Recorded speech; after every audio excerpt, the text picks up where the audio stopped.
Hello friends, welcome to my YouTube channel. मैं नंदिनी। आज मैं आपको एक सीपीआर के बारे में बताने वाली हूँ। सीपीआर कैसे होता है, इसकी टेक्निक्स क्या क्या हैं, एडल्ट, चिल्ड्रन एंड इन्फेंट में किस तरीके से करते हैं सीपीआर।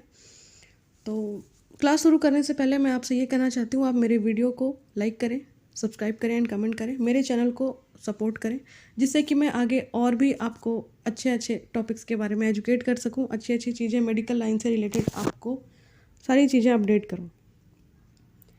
तो देखते हैं, हम आज का अपना टॉपिक सीपीआर के बारे में जानते हैं। सीपीआर क्या है? सीपीआर को ऐसे शॉर्ट फॉर्म में हम सीपीआर बोलते हैं और इसका फुल नेम होता है कार्डियक पल्मोनरी रिससिटेशन। इसे बेसिक लाइफ सपोर्ट भी कहते हैं। What is the meaning of basic life support? जब भी किसी पेशेंट को हॉस्पिटल के अंदर या हॉस्पिटल के बाहर, आउटसाइड ऑफ हॉस्पिटल, कभी भी ऐसा हो गया कि कार्डियक अरेस्ट आ गया, पेशेंट का हार्ट जो है वो काम करना बंद कर देता है, उसके बाद ब्लड सप्लाई और O2 सप्लाई अचानक रुक जाता है, तो उस टाइम पर पेशेंट को रिवाइव करने के लिए जो प्रोसेस यूज़ किया जाता है उसे हम कहते हैं सीपीआर या बेसिक लाइफ सपोर्ट। वापस से उसके हार्ट को वापस से फंक्शन करने के लिए जिस प्रोसीजर का हम यूज करते हैं उसे कहते हैं सीपीआर, कार्डियक पल्मोनरी रिससिटेशन या बेसिक लाइफ सपोर्ट। ठीक है, ये बेसिक लाइफ सपोर्ट या सीपीआर को भी हम दो नाम से जानते हैं। ये भी दो टाइप के होते हैं। एक तो है BLS, basic life support, and दूसरा है एसीएलएस, एडवांस कार्डियक लाइफ सपोर्ट। तो हम फ़र्क देख लेते हैं कि बीएलएस और एसीएलएस में क्या फ़र्क है। जो बीएलएस है, बेसिक लाइफ सपोर्ट, इसके अंदर ऐसी कंडीशन होती है जिसमें पेशेंट आउटसाइड ऑफ हॉस्पिटल है, जितनी फैसिलिटी की ज़रूरत है, जो फैसिलिटी चाहिए पेशेंट को, अवेलेबिलिटी चाहिए, वो हम आउटसाइड नहीं दे पाते, बट फिर भी हमें पेशेंट को ठीक करना होता है, उसके हार्ट को फिर से फंक्शन मोड पे लाना होता है। तो हम अगर हॉस्पिटल के बाहर, हॉस्पिटल के आउटसाइड अगर हम सीपीआर देते हैं तो इससे इस कंडीशन को हम बोलते हैं बीएलएस, बेसिक लाइफ सपोर्ट, क्योंकि इसमें इतनी एडवांस टेक्निक नहीं होती कि पेशेंट को O2 सपोर्ट दिया जा सके, इंट्यूबेट किया जा सके या मैकेनिकल वेंटिलेटर यूज किया जा सके। ऐसी चीज़ें नहीं होती आउटसाइड हॉस्पिटल के बाहर। तो उस टाइम पे बट पेशेंट को अगर सीपीआर किया जाता है सीन सेफ्टी देख के, तो वहाँ पे हम बीएलएस का नाम देते हैं, बेसिक लाइफ सपोर्ट। ये एक फ़र्क है हॉस्पिटलाइजेशन वाले पेशेंट में अगर कार्डियक अरेस्ट आता है तो, और अगर आउटसाइड कार्डियक अरेस्ट देखने को मिलता है तो। अब हम देखते हैं एसीएलएस क्या है, एडवांस कार्डियक लाइफ सपोर्ट। ये एसीएलएस जैसा कि नाम से ही लग रहा है, एडवांस कार्डियक लाइफ सपोर्ट। तो इसमें अगर एम्बुलेंस के थ्रू पेशेंट को हॉस्पिटल लाया जाता है या पेशेंट को हॉस्पिटल के अंदर ही कार्डियक अरेस्ट होता है, कार्डियक अरेस्ट पाया जाता है, या दोनों किसी भी कंडीशन में, अगर या तो बाहर से एम्बुलेंस के थ्रू हॉस्पिटल में लाया गया या हॉस्पिटल के अंदर कोई पेशेंट कार्डियक अरेस्ट देखा गया, तो ऐसी कंडीशन में अगर पेशेंट को मैकेनिकल वेंटिलेटर को का सपोर्ट दिया जाता है, O2 का सपोर्ट दिया जाता है, यहाँ तक कि अगर पेशेंट को इंट्यूबेट करने का हमारे पास इंट्यूबेट करने के भी साधन हैं, इमरजेंसी लाइक आईसीयू या इमरजेंसी जो भी, तो ये चीज़ें यूज करके अगर पेशेंट को उसका कार्डियक फंक्शन को वापस से सही किया जा सके, अगर उसके कार्डियक वापस से फंक्शन मोड पे लाया जा सके, तो ये कंडीशन को जो यूज़ किया जाता है उसे हम बोलते हैं एसीएलएस, एडवांस कार्डियक लाइफ सपोर्ट। ठीक है, तो ये था फ़र्क बीएलएस एंड एसीएलएस में, कि एक जो है हॉस्पिटल के आउटसाइड किया जा रहा है विदाउट किसी एडवांस टेक्निक के, एंड एसीएलएस जो है उसमें बहुत सारे एडवांस टेक्निक्स को यूज किया जा सकता है, जैसे mechanical ventilator, O2 support and intubation. ठीक है, ये है फ़र्क। और हम आज जानते हैं basic steps in adult BLS की, इसके स्टेप्स क्या क्या हैं। पहले मैं एक आपको समरी में बाद में समझा दूंगी, अभी एक छोटा छोटा पैरा बता देती हूँ। Unresponsive, and second no breathing, and उसके बाद सेकेंड होगा activate emergency response, get defibrillator, start CPR, push hard and push fast, check rhythm, shock if indicated, repeat every 2 minute. Okay, इसका मतलब मैं आपको बता देती हूँ, आपके स्क्रीन पे भी शो हो रहा होगा इसके सीक्वेंस क्या क्या हैं। इसी सीक्वेंस में हम बीएलएस या सीपीआर करते हैं किसी भी पर्सन या किसी भी पेशेंट के ऊपर। ठीक है, जैसे कि नॉर्मली ऐसा मिला कभी कि कहीं पे पेशेंट अचानक गिर गया, या ऐसा हुआ कि काफ़ी भीड़ लगी हुई है, वहाँ पे जाने के बाद पता लगता है कि पेशेंट अनकॉन्शियस होके गिरा है, तो वहाँ पे हमें सबसे पहले क्या देखना है। अगर हमें बीएलएस के बारे में पता है, अगर हमने बीएलएस की ट्रेनिंग कर रखी है या सीपीआर की ट्रेनिंग कर रखी है तो हमें पता होता है कि उसको किस तरीके से ट्रीट किया जा सकता है, वापस उसको पेशेंट को सर्वाइव करने के लिए, उसका हार्ट जो है वो ठीक करने के लिए। तो हम सबसे पहले चेक करेंगे रिस्पॉन्स। पेशेंट का कोई रिस्पॉन्स नहीं है, अनरिस्पॉन्सिव, ठीक है, नो ब्रीदिंग, ब्रीदिंग भी एब्सेंट है, एंड एक्टिवेट इमरजेंसी रिस्पॉन्स। ये दोनों चीज़ें हमें देखने के बाद हमें एक्टिवेट करना है इमरजेंसी रिस्पॉन्स को। और इमरजेंसी रिस्पॉन्स क्या करेगी, वो जब तक आएगी वो डिफिब्रिलेटर लेकर आती है अगर कार्डियक अरेस्ट के कंडीशन होता है तो। Start CPR, push hard and push fast. हमें CPR स्टार्ट कर देना है, push hard and push fast, ठीक है। चेक रिदम, उसका रिदम जो है वो भी चेक करना है। Shock is indicated, repeat every 2 minute. और हमने अगर चेक किया उसके अंदर पल्स जो है वो फील नहीं हो रहा है, पल्स अभी भी एब्सेंट है, तो हमें फिर से रिपीट कर देना है 2 मिनट के लिए CPR। और हर CPR के 2 मिनट के बाद हमें चेक करना है कि उसका पल्स, कैरोटिड पल्स चेक करना है कि उसके पल्स वापस से हमें फील हो रहे हैं या नहीं फील हो रहे हैं, ठीक है। अब हम कुछ समरी इसके आगे पढ़ लेते हैं। असेसमेंट, जैसे सबसे पहला हमारा क्या होगा इस चीज़ में, सबसे पहला काम क्या होगा, assessment and scene safety.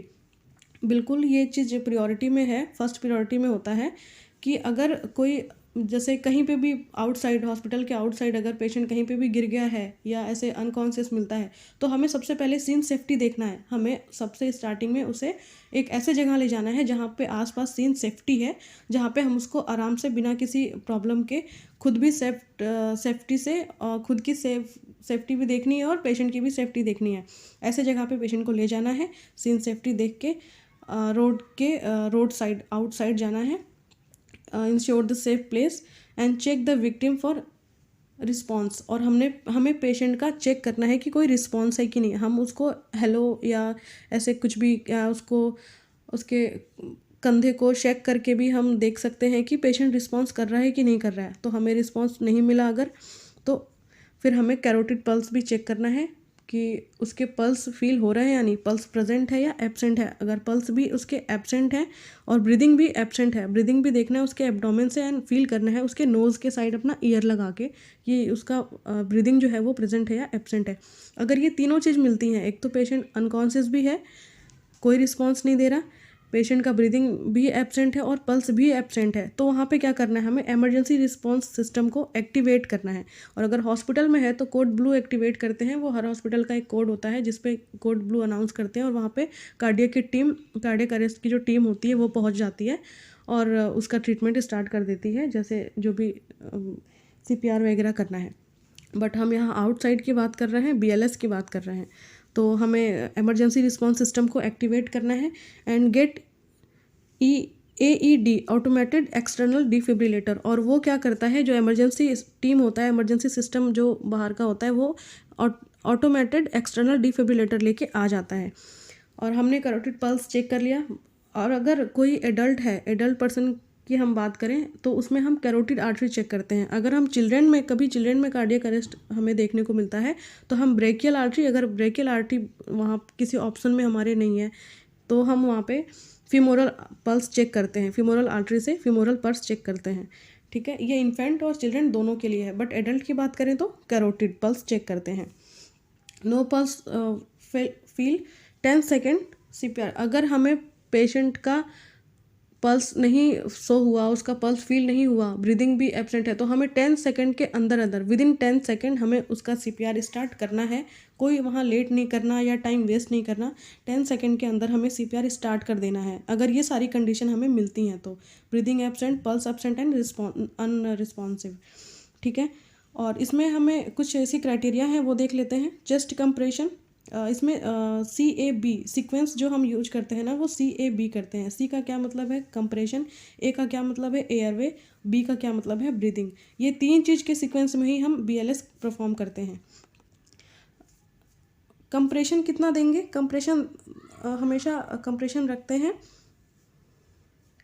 30:2। Compression हमने कितना किया, 30, और ब्रीथ कितना दिया, 2। 30:2 ये कंप्रेशन और ब्रीदिंग हमने 30 टाइम कितना कंप्रेशन किया और 2 टाइम क्या दिया, ब्रीदिंग दिया। एयरवे ओपनिंग कैसे चेक करेंगे, use head till, chin lift and jaw thrust manoeuvre. यहाँ पे हम पेशेंट का जो हेड है उसको टिल करेंगे, चिन जो है उसको लिफ्ट करेंगे एंड जॉ थ्रस्ट मैनेवर जैसा कि आपको स्क्रीन पे शो हो रहा है उसे वही टेक्निक यूज़ करके हम पेशेंट का एयरवे ओपन करते हैं कि कहीं एयरवे में कोई ब्लॉकेज नहीं है या कोई ऐसी चीज़ फंस गई हो एयरवे के अंदर जिससे कि पेशेंट अपना ब्रीदिंग एब्सेंट हो गया है और ब्रीदिंग ना मिलने की वजह से कार्डियक अरेस्ट है। तो ये चीज़ें हम उसका एयरवे भी चेक करेंगे और एयरवे को ओपन करेंगे। एंड थर्ड होता है हमारा बी जैसा कि CAB देखा था हमने, तो बी में हम देखेंगे ब्रीदिंग। जब हम उसका कंप्रेशन दे रहे होते हैं तो हम जब उसको ब्रीदिंग देंगे तो ब्रीदिंग भी जैसे कि हमने उसको ब्रीदिंग दिया पेशेंट को और उसका चेस्ट अराइज होना चाहिए, मतलब चेस्ट ऊपर आना चाहिए। ब्रीदिंग ये नहीं कि हमने ब्रीदिंग दे दिया बट वो कुछ पता नहीं चल रहा है कि उसका चेस्ट ऊपर आ रहा है कि नहीं आ रहा है। नॉर्मल हम जब ब्रीद करते हैं तो हमारा चेस्ट ऊपर होता है नीचे होता है, तो वो एक ऐसा इंडिकेट करता है, वो शो करता है कि ब्रीदिंग हमारी प्रॉपर चल रही है। उसी तरीके से अगर पेशेंट को भी हम ब्रीदिंग दिए तो उसका भी चेस्ट अराइज हो रहा है, ये हमें देखना है।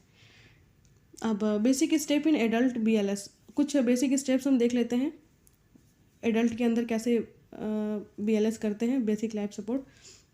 इसमें भी है कि सबसे पहले असेस द सीन सेफ्टी, इसमें हम सीन सेफ्टी में लाएंगे। एंड 2 हैंड टेक्निक्स, इसमें हम 2 हैंड टेक्निक्स का यूज़ करते हैं। चेस्ट कंप्रेशन, अपना जो पाम होता है, हैंड का जो पाम है उसका जो हिल पोर्शन है, हिल वाला जो पार्ट है उससे हम उसको यूज़ करते हैं। एक के ऊपर एक हमारा हाथ होता है, जैसा कि आप स्क्रीन पे देख लोगे आपको पता चल जाएगा।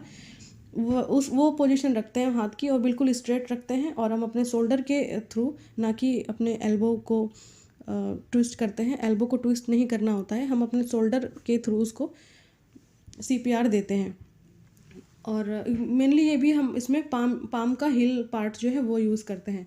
Compression rate at least 100 to 120 minute, इसमें कंप्रेशन कितनी बार देते हैं? 100 to 120 बार कंप्रेशन देते हैं, मतलब उतनी बार कंप्रेशन करेंगे। और वो भी कितना, उसकी जो डेप्थ की हम बात करें तो 2 इंच डेप्थ जाना चाहिए। 2 इंच मतलब कि हम जो भी उसको push hard and push fast, जो हम हार्ड पुश कर रहे हैं उसकी डेप्थ कितनी होनी चाहिए? 2 इंचेस डेप्थ होनी चाहिए एडल्ट के अंदर।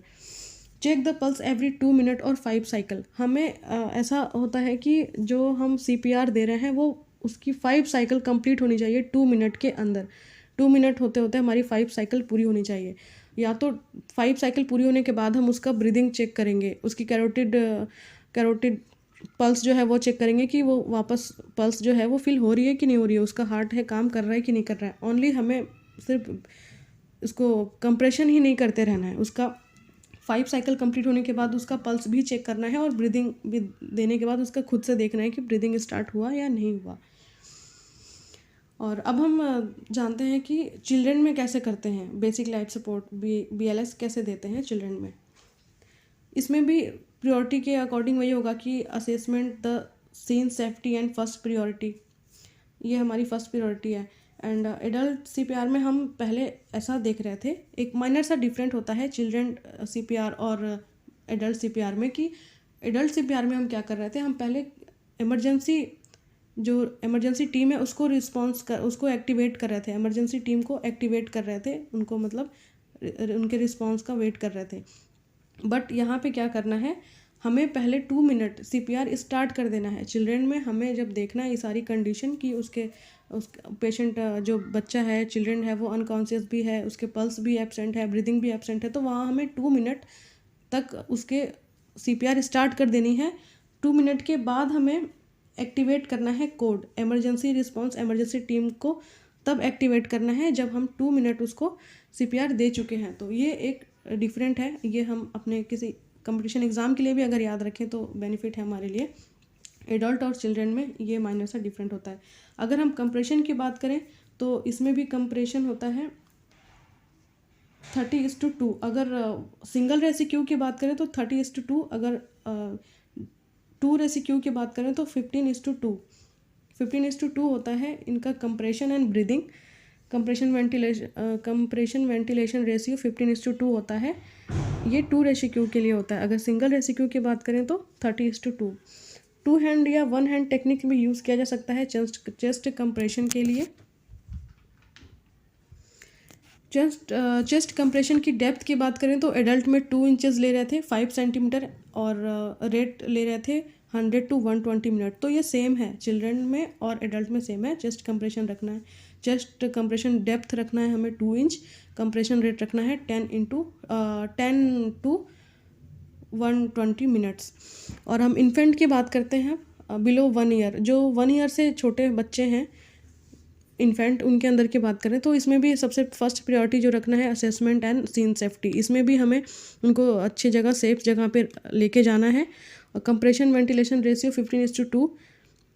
अगर इफ़ टू रेसिक्यू, अगर 2 रेसिक्यू है तो 15:2, सिंगल रेसिक्यू है तो 30:2 कंप्रेशन वेंटिलेशन रेशियो रखना है। चेस्ट कंप्रेशन की बात करें तो एडल्ट और चिल्ड्रन में हम पढ़ रहे थे 2 इंच, यहाँ पे हम पढ़ते हैं 1.5 इंच।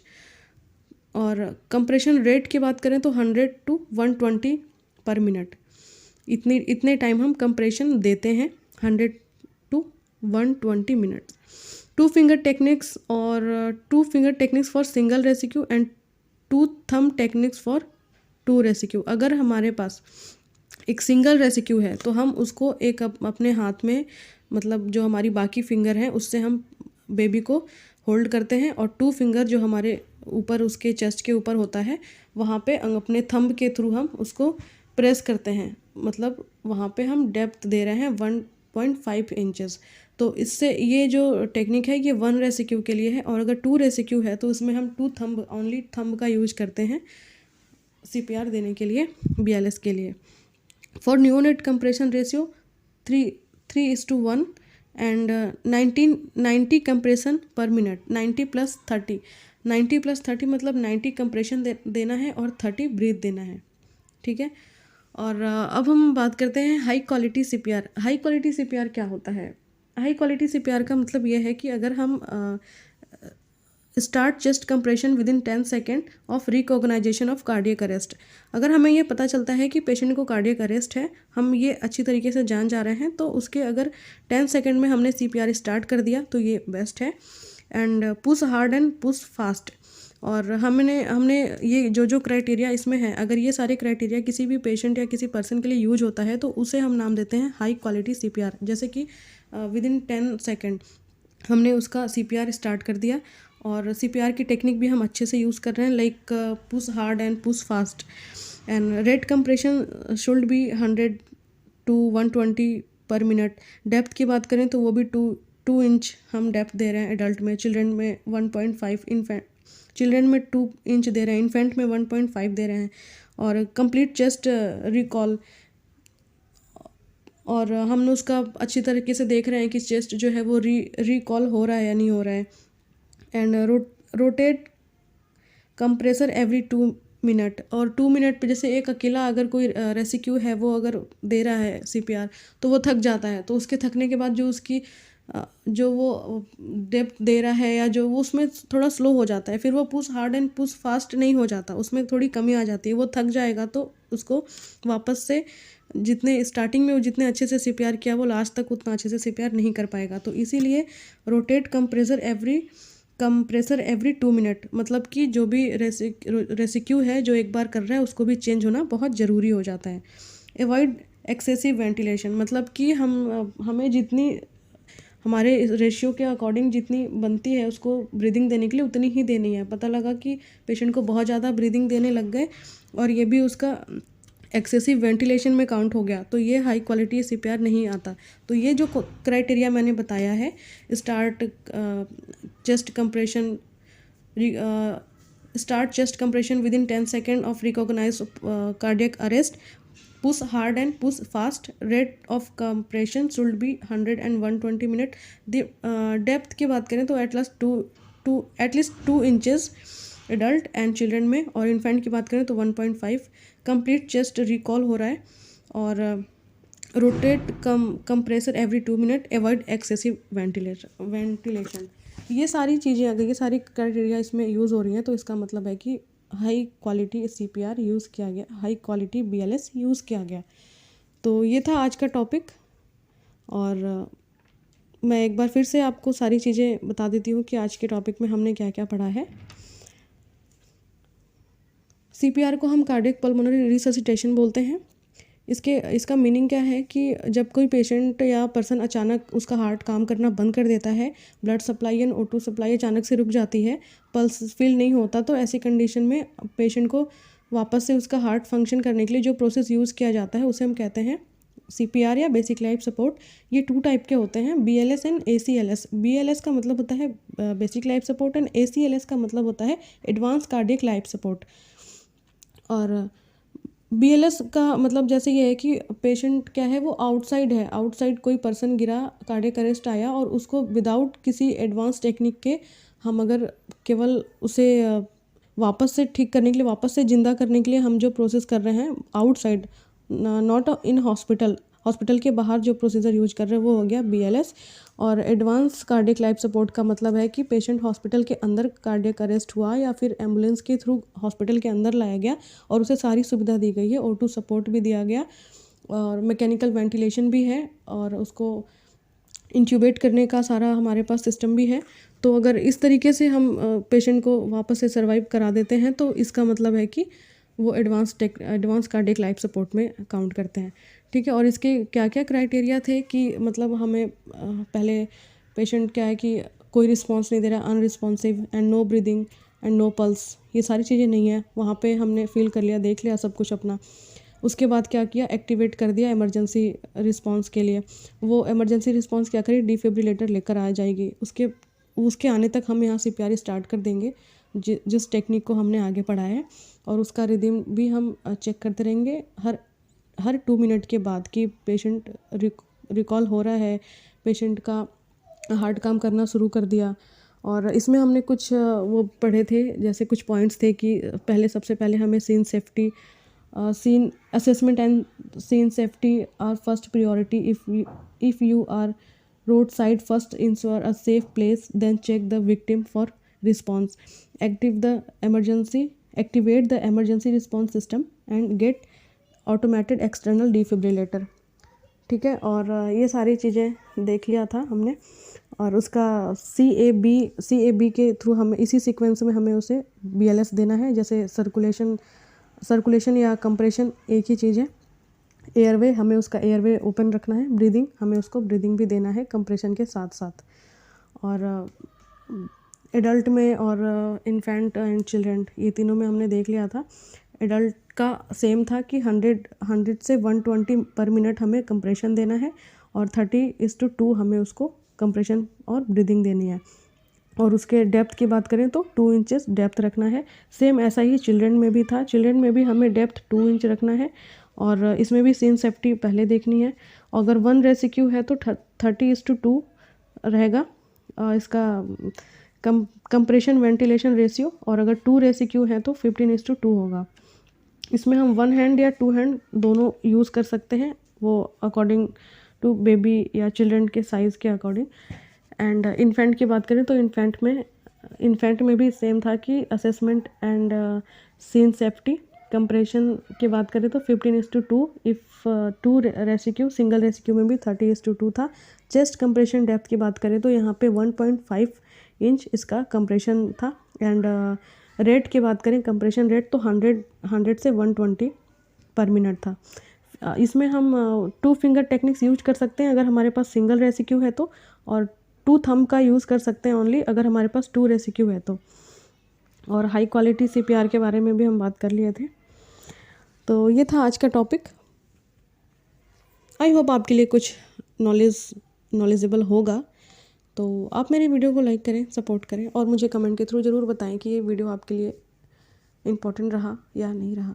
Okay, thank you.